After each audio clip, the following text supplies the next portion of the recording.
now that we've learned about point symmetry and line symmetry, we can discuss a common function type in algebra and mathematics called even functions and odd functions. And so what we're going to do here is just take a look at some of the things that we've learned so far and look at the difference. And so if you take a look at the definition of an even function, it says an even function is symmetric with respect to the y-axis. And of course you can see in the table we give you a couple of examples.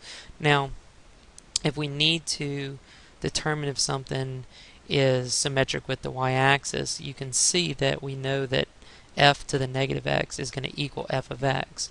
More specifically, you can simply test whether a substitution of negative a and b for x and y provides you the same function, and so that's going to give you the test that you need. And if you recall testing for line symmetry, that's what we did. Now for odd functions, you can see that they are with respect to the origin, and so with odd functions we're simply going to test that f of negative x is going to equal to the negative value of f of x.